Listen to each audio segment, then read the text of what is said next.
Heard a lot of people talk recently about why is there so much hate out there? Why does one particular party who seems to have gotten everything they say that they wanted, why are they so angry? Where is all this hatred and vitriol coming from? And in my experience, true hatred comes from a space of disempowerment and fear. It's like hatred and anger is a methodology that the brain and the body uses to propel us out of a state of fear. But the thing of it is, if you're not mindful that you are in a state of feeling disempowered, if you're not mindful of the idea that you're coming from a source of fear and that you're really not using your full brain in that moment, you're really using more of your limbic brain, it just becomes a perpetual cycle.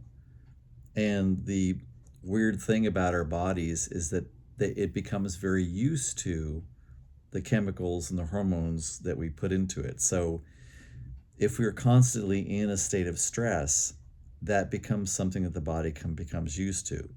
If we're constantly in a state of hatred and anger, that also is a state that the body becomes used to.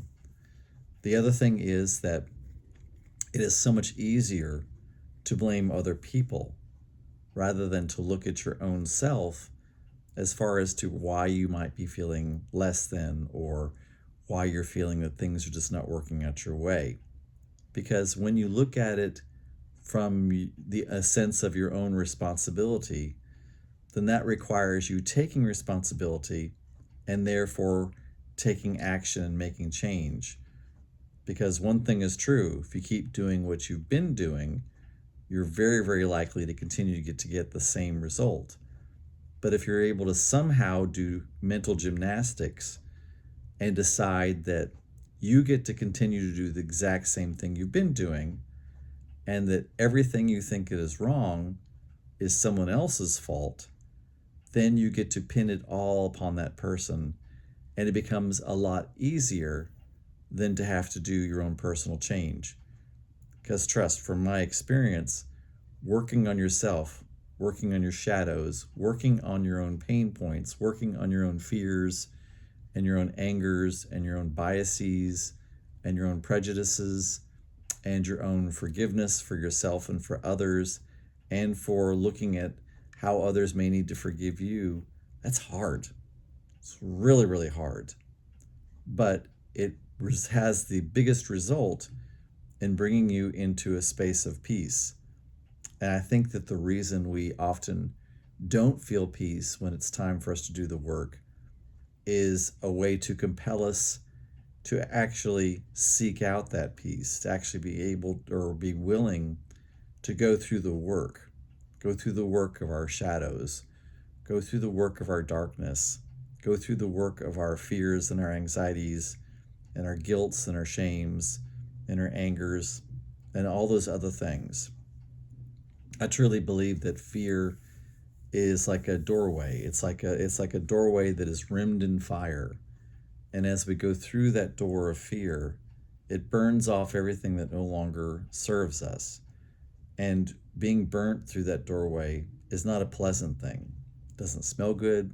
It doesn't feel good. And oftentimes on the other side of it, there's repair that needs to be done afterwards.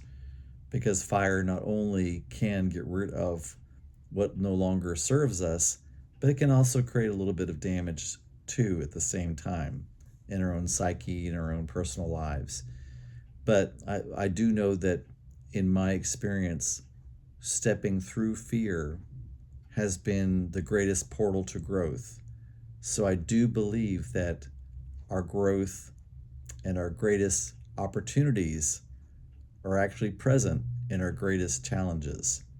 And it takes a very strong person to not only be willing to look at that, but also to be willing to do it.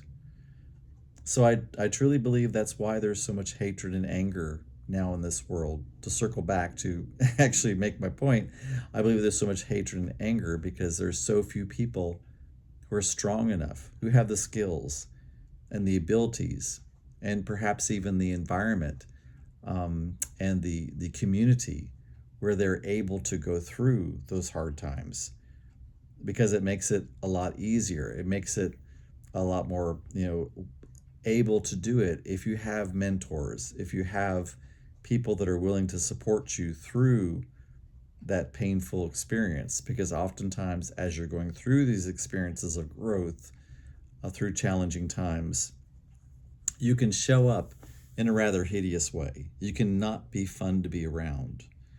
But if someone really cares about you, if a community cares about you and understands what you're doing, and understands what you're going through, they can truly see your true heart shine through there and understand that there is the great potential for you to be an enlightened or enlarged person on the other side, and that it is worth the investment of the community to see you through that to the other side, because you will then be stronger on the other side to help others to go through that doorway.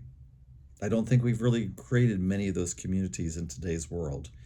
We've created many communities that have created labels and rules and dogmas, and have spent their entire time frame to blame other groups and other peoples and other situations and other nationalities and other colors and other genders and other sexual orientations and all the other things on why the problem is. Because it's so much easier to do that. It can be so much easier to do that than to pay the psychic price to look at what is actually wrong. And I do really believe that there is, at the end of the day, some people that are organizations that really understand that. And they also understand that if they keep the masses, or enough of the people, in a state of fear, in a state of anger, and not able to have their own growth, they're therefore much more easily manipulated and able to, get through the things that they want to do. And ultimately, these organizations or people that are in control have the ability to really write their own check, really be able to do anything they want, because there's no one consciously able to say, no, that's not right, and that's not for the best for me. So I would really call people. I think it's time for anyone who does feel strong enough to start looking at your own shadows, start looking at your own fears, looking at your own challenges and obstacles, and understand that from my experience, been here a while, I have found that my greatest opportunities, my greatest growths have been through my own personal challenges and fears. And I'm going through some right now, and I'm beginning to see what's waiting for me on the other side of that. And it looks really, really amazing. And I'm really, really excited and terrified at the same time of these changes and challenges that I've gone through. But luckily, I've gone through enough before to where I have the skill sets of knowing what's happening. I can be mindful through the whole space. And I do have some people that support me who will be there for me as well through the process. If you have any questions about that, I hope you let me know. I finally have opened up the questions again, or comments again, on my YouTube page. I'm finally able to start handling that. My mental capacity was not able to do that before. I would really love to see more people being consciously aware and being able to look at your own pain points, your own fears, your own angers, because we can blame everything on everybody else. But the thing of it is, the only thing that you have the ability, the capability, and the agency to change is yourself. And it's amazing that as you change you change so much more around you. You become part of the wave of change and growth and love and peace and harmony. This was really inspired by a song that I created through Suno. I'm going to follow up this video with that song. Perhaps you'll get something from it. Hopefully you got something from my words. And until later, love, peace, and release.